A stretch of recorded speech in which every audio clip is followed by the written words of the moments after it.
How to practice at home. Hello, my friend. Good to see you. How are you? Great. So listen, today I am going to give you lots of ideas about how to practice speaking English when you are alone, at home. Home Alone! Sounds like a film. Are you ready? Let's do it. Hello. And if you don't know me, my name is Ariel. I run the channel English 5 Days. So listen, today we're going to be looking at how to practice speaking English when you are alone at home. It's not so easy for many people, right? Because maybe you don't have any native English speakers in your city. Maybe there are no tourists that you can go and harass. Maybe there are no groups where you can go and chat and do English, speak English. And maybe you're not ready to go on Skype and try and find some random English person to chat with, somebody you don't know. I mean, that can be quite hard, especially if you're a little bit shy like me. So what I want to do today is share with you lots of ideas about how you can practice speaking when you're on your own at home alone. Right. Good. Now, if you do know me, you may be thinking, what's that strange orange block over there? That wasn't there before. True, and this is my meditating mat. Sometimes where I sit and meditate sometimes. I don't sit on the wall. I'm just tidying at the moment, so I couldn't find a place to put it, so right now it's over there. Okay. The truth about speaking is that yes, you can watch videos, you can watch films, you can listen to podcasts, all of that is great. But at some point, you need to start speaking, and you can speak on your own. But also later, you'll need to start interacting and practicing speaking with people. But that's not always easy to do. And so right now today, I'm going to focus on some really practical, simple activities you can do when you're on your own at home to start practicing speaking. So the first technique is called speak into the mirror. And this is really useful, but it's really, really simple, right? It's easy because you can do this first thing in the morning when you're brushing your teeth. Or, well, you can't speak and brush your teeth, but just before you brush your teeth. And in the evening, before going to bed, when you wash your face. What do you mean? You don't wash your face in the evening? Why not? My mother always told me, make sure you wash your face, clean behind your ears, wash your neck, scrub your neck. Yeah, wash your face before you go to bed. It takes all the dust and pollution off your face, apparently. Anyway, that's a great time that you can do it. And this is good, because the key to learning and preparing for IELTS is habit, right? And if you can attach your learning to an existing habit, brushing your teeth or washing your face, then it makes it much easier. Now, I used to do this when I was learning Chinese, and in the morning, after brushing my teeth, I would just have a few sentences talking about what I'm going to do today in the future, right? Speaking Chinese, right? So today, I'm going to go to the park. I need to go to the supermarket. I'm going to buy some vegetables. I'm meeting Jack at 6 o'clock. I might go to the cinema. All in the future. Brilliant. And then at the end of the day, you can talk about what you did or what you have done, right? Today, I went to the park. I played football. I went shopping in the end. I've done a lot. It has been a good day, right? Past tense, present perfect as well.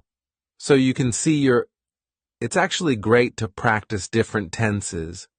It's a bit like writing your diary at the end of the day, right? Which is also a great way to practice writing, but this is speaking in front of the mirror. It's nice. It's reflective learning in many ways. Okay, moving on. The next one I call collocation fun, right? Collocations are words that are often used together, right? Like we talk about heavy rain. Heavy rain in English, we don't say big rain. Today there's big rain, no. There is heavy rain. So these are collocations. Collocation fun is where we're going to practice speaking, using a very common teaching method from really based on the task-based approach to teaching, and it's based on prepare, practice, present. So we'll be preparing the words, the collocations, practicing sentences, and then presenting a whole talk. Okay. Now the reason I suggest doing this in front of the mirror is that actually there are great benefits of talking to a mirror, right? First of all, mirrors don't answer back like young children or wives. But apart from that, right, when you're speaking in the mirror, you can look at your mouth and you can see the kind of movements that you're making, which is great, right? It's useful for pronunciation. You can also check your body language. You may be surprised to see that you speak like that without ever moving your arms, or that you suddenly realize that I'm doing this all the time. That's fine, but it's being aware of your body language can be quite good. And also you feel like you're talking to someone, right? Many people I know, and this happened to me, right? I practiced for a long time with a book, and when I went to speak to somebody in the foreign language, it was like a shock seeing this face in front of me. Oh my God. But practicing with the mirror, you've got used to a face in front of you, right? So it does help. So let's look then. Prepare, practice, and present. Preparing. What I suggest you do here is you take a topic, right? A recent topic. We were studying in the live lessons was science, right? And then get some collocations. You can use your course book. If you want, you can get onto the internet. You can go to my channel and watch other contents like how to learn English, my struggle to learn English and others, etc. This one called English 5 Days, and in here, right, you have got free videos lessons. You can go through to the free video lessons, and there is a recent one on how to learn English. So you can just listen, right? Download the video. Yeah, we want to download that. And then find in there all the collocations. Look, you've got the notes here. And here you've got collocations, you've got idioms, you've got loads of stuff. And what I would do is I would take maybe 6 or 7 collocations or idioms like exact science. It's not rocket science, to be on the same wavelength. And that's the preparation, right? That's step 1. Step 2 is in front of the mirror, just make a sentence with it, right? Exact science. Well, parenting, bringing up children is not an exact science. Cooking is not an exact science. Frying an egg, it's not rocket science, it's actually quite easy, right? And then, I'm just practicing sentences here. And then in the end, after practice, present. I take one of the old Part 2 questions around science. Maybe something like, describe an area of science you're interested, and then start to talk about it for maybe a minute, and trying, if possible, to use some of these phrases and sentences, right? So you may say something like this. Describe an area of science you're interested in. Well, okay. I guess an area I'm interested in actually is cooking. And I know it's not an exact science, but I guess it's a branch of science. A branch of food science, maybe. Right? And I am interested in the science behind cooking.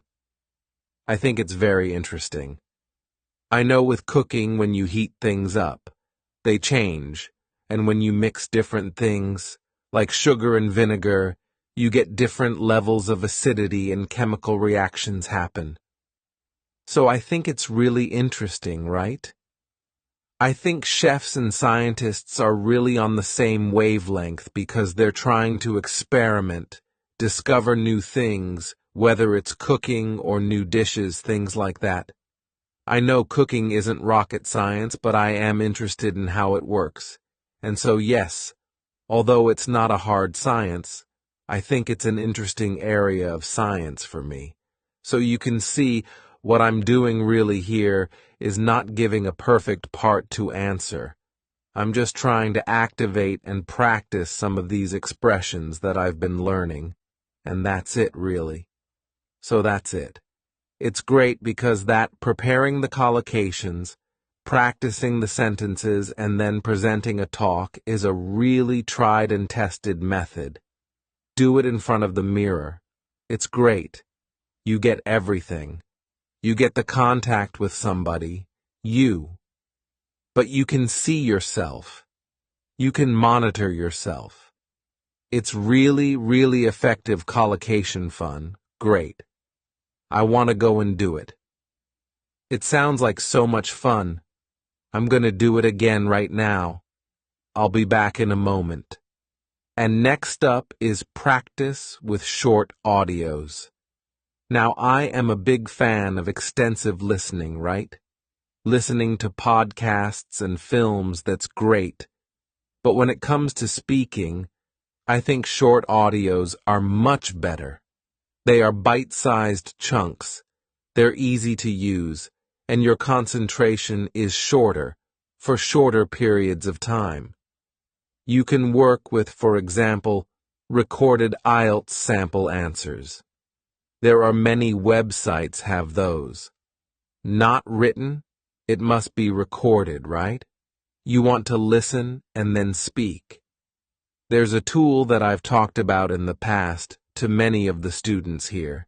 It's called LingQ, and I like it because it's full of short audios that you can use to help start speaking. And it's free.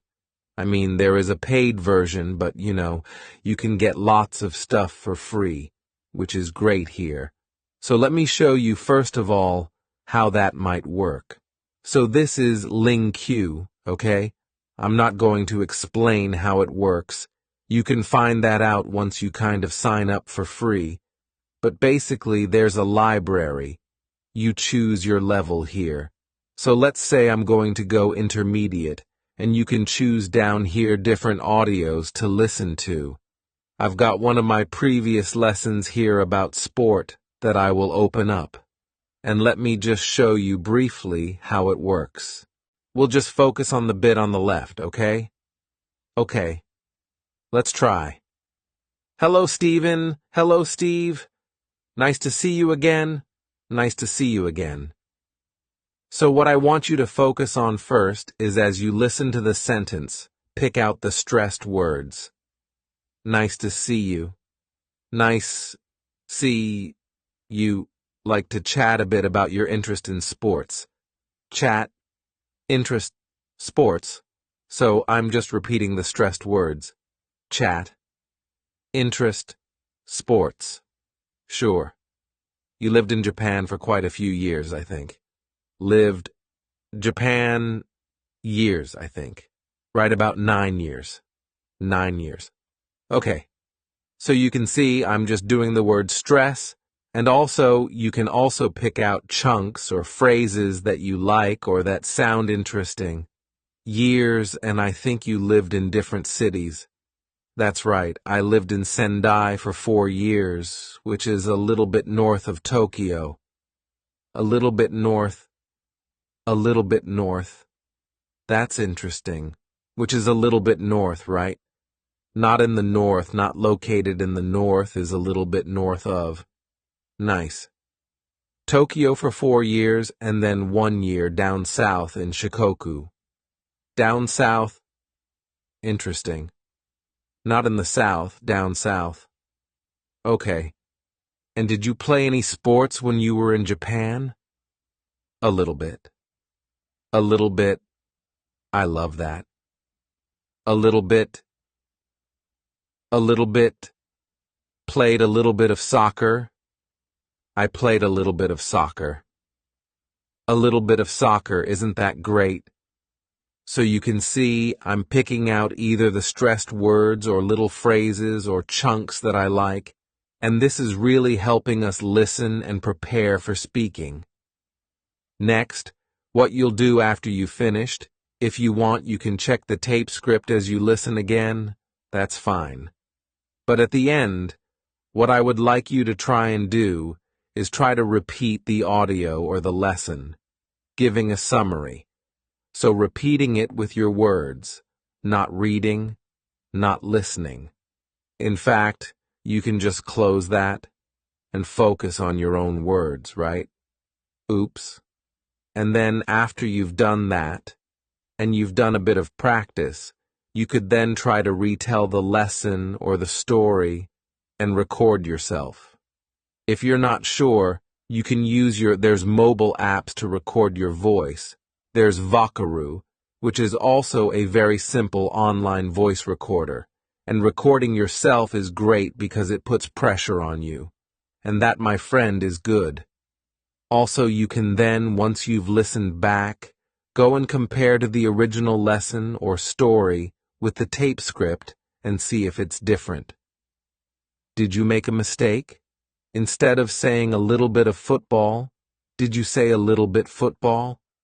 Or did you use different collocations, right? Instead of individualized sports, did you say personal sports? Something different. That noticing, again, puts pressure on you, which is great. And it also helps you notice. A noticing language is a kind of feedback, which is essential to improve. So that's it. Practice with short audios. Right, the next one is really fun, and it's about imitating your favorite English-speaking actor or actress. Okay, so here, when you watch a film in English, take some of the actors that you really like and pretend to be them, right? So you're copying their body language, their gestures, their facial expressions, their accent, their voice, their words. You're copying everything.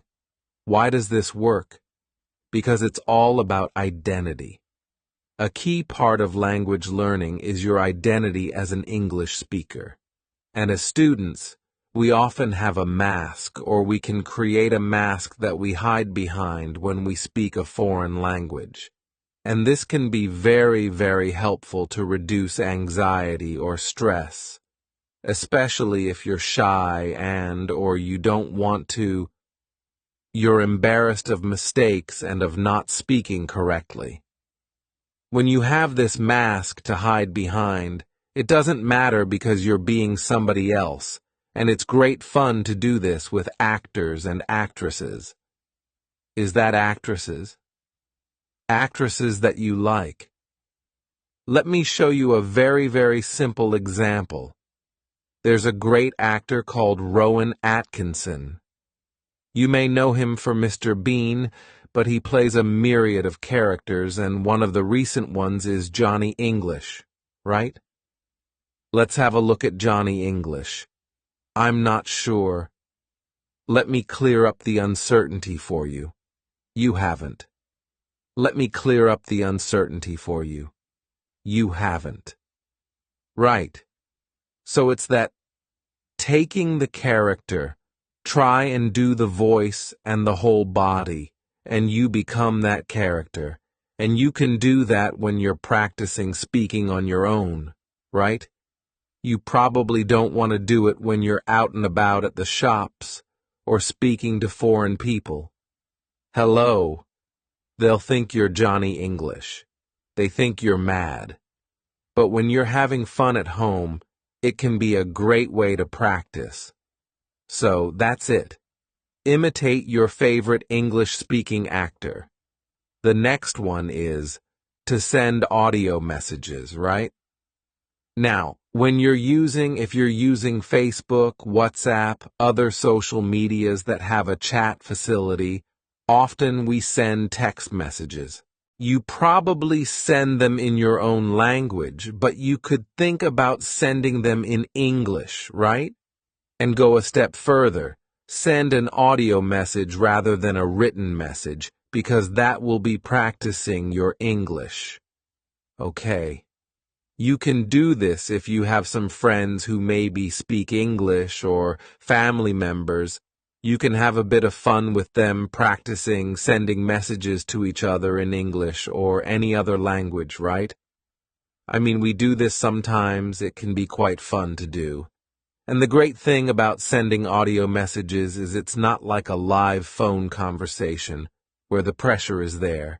You have time to prepare to think about what you're going to say to record it, and if you don't like it, delete it. Record it again. But it doesn't have to be perfect, right? It's just about practice. Not perfection, practice. So sending audio messages is a great way to do it. Next up, imitate the English foreigner. Now, I'm sure most people can imagine or know how English people speak your language, right? If you've got tourists or you've met people from other countries who speak your language, how do the English people speak your language, right? Take that sound, that accent, and start to use it. So, for example, let's imagine I'm Spanish, right? And I'm thinking, so how do English people speak Spanish, right? They don't speak perfectly. They speak with an English accent, right? So the Spanish person would try and speak Spanish with the English accent, right? And then switch to English, but keep that accent. Hello? How are you? I'm fine, thank you. Can you hear that? That the same pronunciation and accent is easy to switch, and suddenly my English sounds English. It sounds great. Right. That's it. I'm doing an example with Spanish, but you could do it with any other language, right? Think how English people speak your language. Speak your language with that accent, and then switch to English, keeping that British accent, or English accent, or American accent. It really can be quite useful and fun to boot. Great. Now the next idea is shadowing. Of course, a shadow, right? If the sun is shining down on the floor behind you, you have a shape the same as you, right? Dark. That's your shadow. The sun leaves a shadow. You leave a shadow. And to shadow someone is to follow somebody. So if I shadow you, it means I'm following you. Sometimes detectives will shadow suspicious people, right? Now, in language, when we shadow somebody, it can be just to repeat them, but you're very close behind them, right? Remember, wherever you go, your shadow follows very closely. So here, the thing to do is to find a short audio and to listen for maybe a minute and to repeat almost on top of the voice, but maybe a fraction of a second behind them. So you're just behind them, but you are really following them very, very closely. Do not wait for the sentence to finish and then repeat. This is different.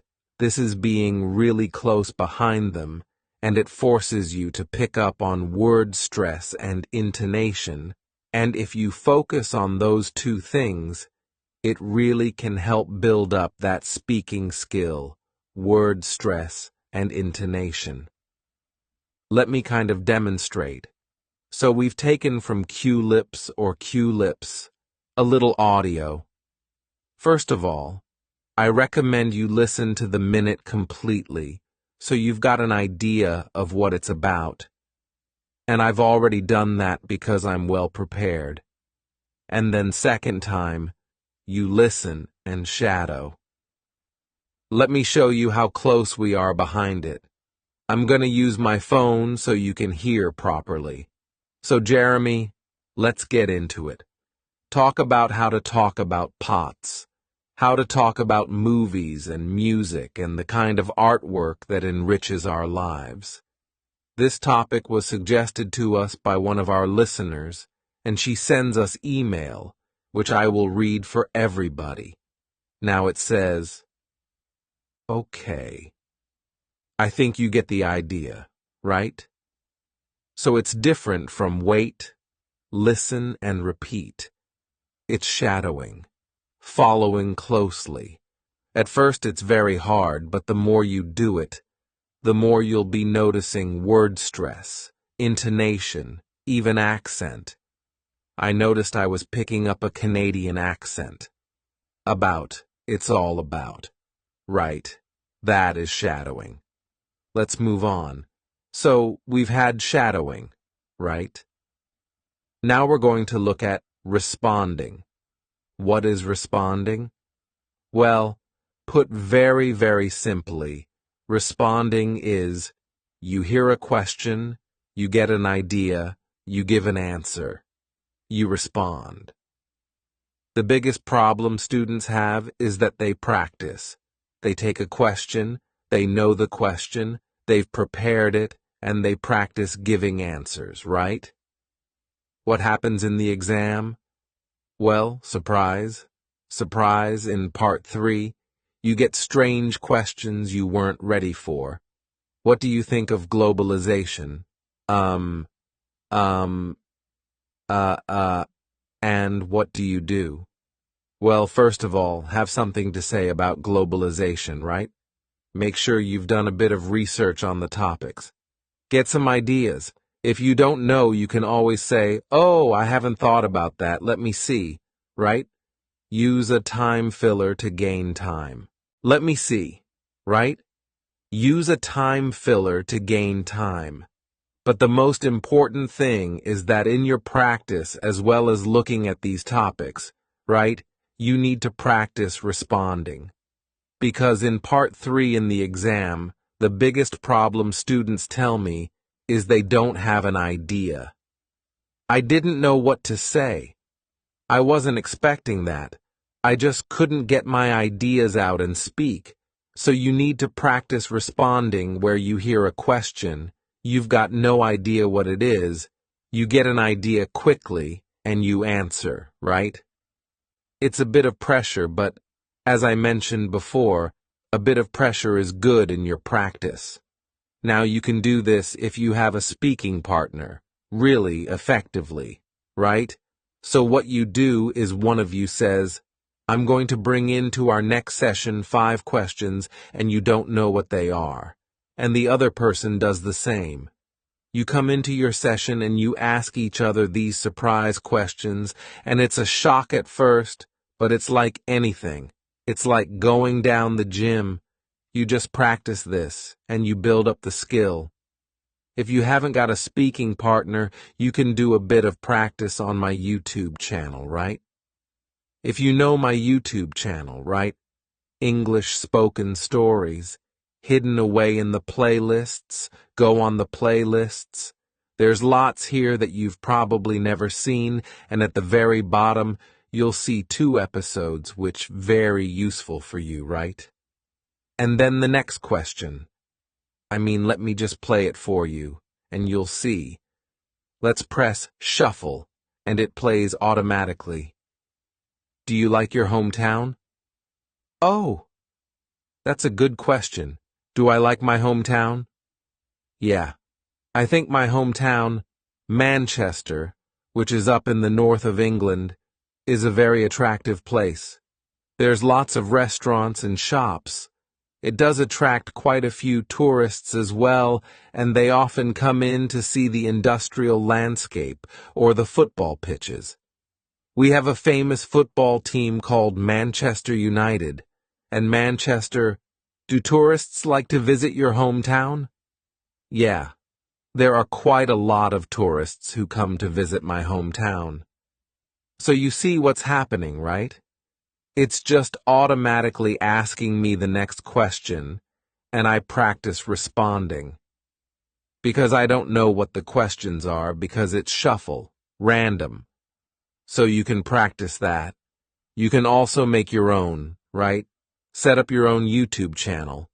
Don't worry about people finding it. They rarely do, and you just put some questions up with a gap for the answer, and then shuffle and Bob's your uncle. Fantastic. That's it. The next suggestion is describe what you are doing. And I know a lot of teachers suggest this as a way of thinking in English, right? So when you're out and about, when you're out and about maybe in the park, and you're seeing different things, you describe what you see. Now I suggest you start with words, right? So there you are out and about in the park, and you see, oh, bicycle, person, path, trees, bag, woman, phone, and you're using words, right? And then, right, as you're walking around the park, you make collocations, little chunks of language, right? Riding a bike, a long path, a cluster of trees, the woman glued to her phone, picnic, having a picnic maybe, right? And then you go on to make sentences, okay? This is a bit like that we mentioned earlier, the prepare, practice, present. So you're going from words to collocation to sentences, right? Oh, there's a man strolling in the park. There's a woman riding a bike, and also there are lots of trees. There's a woman glued to her phone, and she looks like she's about to have a picnic. And you go on and on and on, right? Great, you can do it in any context. You can do it at home or when you're out, at the shops, wherever. Now you may think and you may say, yeah, but Ariel, you can't go round the streets talking to yourself. People think you're mad. Well, yes and no, right? Nowadays, put these on, right? Nowadays, people walk around and they're on the phone and like, hello. Yeah, John. Yeah. I'm in the park, actually. Yeah, it's lovely. There's a man strolling over there. There's a woman riding a bicycle. Yeah, I'm good. How are you? Right? That's perfectly normal to be talking to yourself in the streets, right? And if you're not comfortable with that, you can pretend that you're Johnny English, right? Pretend you're a spy. Hello? Yes? There's a man walking along a path. There's a woman riding a bicycle, and I think there's a woman glued to her phone, and she's about to have a picnic. Call in the police. Get Johnny English. Pretend to be a spy. I don't know. It's very, very normal, but the key speak out and go from words to collocation to sentences. Great practice. You can do it at home as well. I mean, I'm talking about getting some fresh air. Nowadays, that's not so easy, right?